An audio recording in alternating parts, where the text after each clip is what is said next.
Selamat pagi, salam sejahtera. Mulanya suruh boykot, sekarang salahkan Perdana Menteri pula. Itulah sifat pembangkang yang ada sekarang ini, terutamanya bagi anda yang tak pernah tahu. Lihat saja, sebelum ini ada satu orang pemimpin Perikatan Nasional berkaitan dengan GrabFood. Isu penunggang GrabFood sungguh pelik.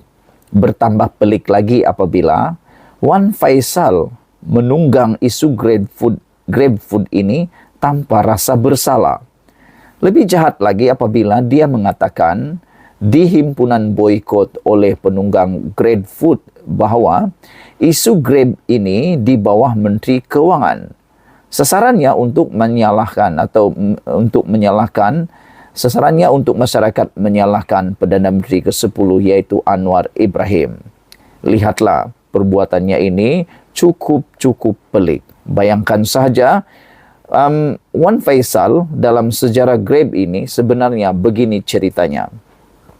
Sejarah Grab ini ia di bawah syarikat Grab Taxi Holding Pte Ltd dikenali sebagai Grab. Ialah sebuah syarikat teknologi yang berpangkalan di Singapura. Namun sebenarnya pada permulaan Grab beroperasi di Malaysia dengan menggunakan nama perniagaan lain iaitu MyTaxi. Kemudian ibu pejabatnya berpindah ke Singapura sejak 2014. Kenapa kerajaan Malaysia gagal mempertahankan atau mengekalkan syarikat berteknologi yang berjaya di Asia Tenggara itu pada peringkat awalnya? Berdasarkan laporan majalah perniagaan Finance Asia, syarikat tersebut memilih berpindah dari Malaysia ke Singapura disebabkan masalah undang-undang untuk pengumpulan modal antarabangsa di negara ini.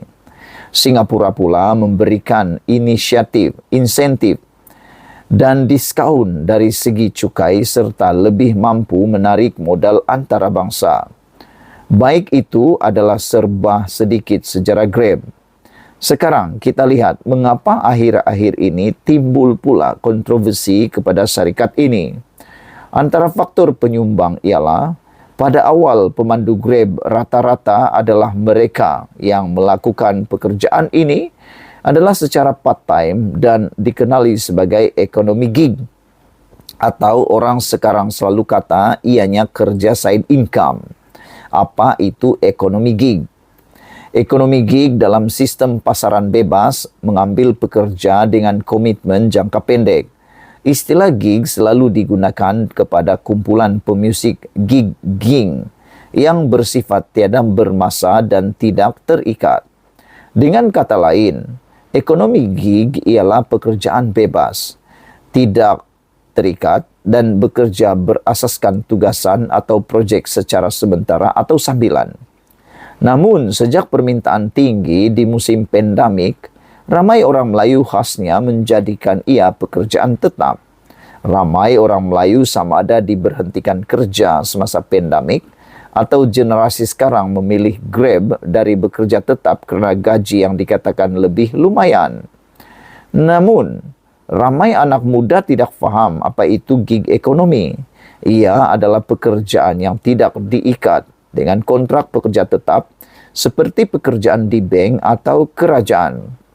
Jadi, risiko gaji mereka tidak menentu apatah lagi bila persaingan semakin meningkat. Baru-baru ini kecoh mengenai pemandu Grab. Sebelum ini, mari kita lihat sedikit kronologi mengenai permasalahan ini. Nombor 1. Wan Ahmad Faisal adalah antara individu yang berkempen menyuruh orang ramai memboikot GrabFood kerana syarikat itu menyokong Zionis. Nombor 2. Pelbagai pihak menyeru semua deactivate akaun Grab dengan kempen delete apps Grab. Impaknya seperti McD dan Starbucks, syarikat ini juga terkesan perniagaan mereka. Nombor 3, kerana kemerosotan perniagaan seperti mana syarikat-syarikat yang lain, penjimatan kos perlu dilakukan. Jika sebelum ini syarikat besar seperti Mas TV3, Selcom melakukan pemberhentian kerja melalui VSS syarikat.